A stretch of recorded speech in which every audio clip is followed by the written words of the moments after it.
Comment tu donnes 30 millions pour Payet, gros salaire pour Payet, gros salaire pour Evra. Tu dis bah non, allez, on prend pas les 3 millions qu'on peut avoir cette année en mettant pas de sponsor sur le maillot. Par contre, pour 100 000, 200 000 balles à rajouter ou un peu plus pour Vainqueur et Gomis. Non, désolé messieurs, alors que vous avez été partie intégrante, Gomis c'était même le cerveau un peu de cette équipe au sens propre comme au sens figuré. Non, on vous garde pas les gars. Moi je suis désolé. Déjà, à mon avis, à 40%, le mercato il est raté. Même si, comme vous le disiez tout à l'heure, on prend au dernier moment des mecs, ouais, ok, tiens, en fait, Jovetic, on va quand même mettre 14 millions dessus ou un truc comme ça.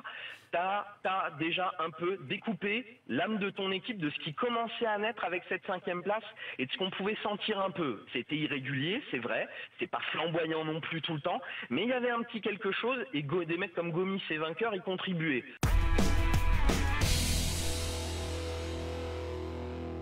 Ce monsieur de Porto, monsieur Henrique, est en train de remettre l'église au milieu du village parisien. Que ça puisse continuer comme ça, même si je l'ai dit, il y a des dossiers compliqués comme celui de Verratti. Je pense qu'il ne faut pas retenir un joueur qui veut partir, c'est mon avis, mais il ne faut pas le laisser partir n'importe comment. Et si tu le gardes, il ne faut pas non plus que le Paris Saint-Germain se défroque. Il faut arriver à avoir un accord qui va dans le gagnant-gagnant, dans de bon sens.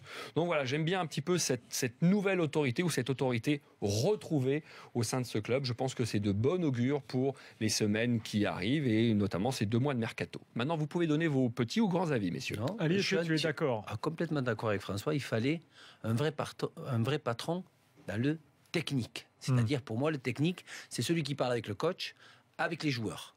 Tout ce qui est Jean-Claude Blanc, le club, marketing, sponsor, ce que tu veux, c'est une chose, mais il fallait une personne qui sait que quand un joueur, ou un grand joueur comme Thiago Silva, avait en face de lui Olivier Létang ou Patrick Kluivert, qui il n'y a pas longtemps était encore un ancien joueur, plus ou moins au Nasser, il arrivait à faire un petit peu ce qu'il voulait, ce qui ne sera pas le cas, je pense, avec Henrique, qui est pourquoi ? Parce qu'il a du bagou. Il a débuté à Porto où il servait le café, à la fin il s'est fait servir le café, donc c'est une belle image.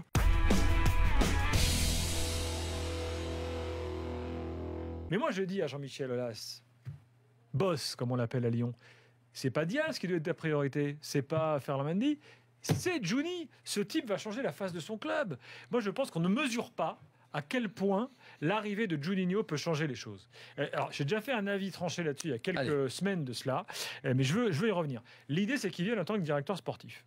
Alors, ok, certains disent oui, mais c'est problématique parce que Juninho, il peut aussi potentiellement devenir entraîneur. Donc comment Genesio va vivre la tutelle d'un Juninho qui pourrait très bien prendre sa place sur le banc? Moi, je pense que Juninho a les compétences. Je pense que Juninho a envie. Il est en train de se former à tous ces métiers-là. C'est un gars qui suit le foot au quotidien de façon hyper précise et minutieuse. Nous, on a travaillé avec lui pendant 1 an sur RMC dans Louis Attaque à l'époque. Je vais vous dire qu'il connaît tous les joueurs de Lyon par cœur. Il connaît toutes les caractéristiques des joueurs. Il connaît par cœur ce club. Il connaît par cœur l'attitude à adopter. C'est un type qui a ses pantoufles là-bas à l'Olympique Lyonnais et qui peut donner une dimension internationale pour de bon.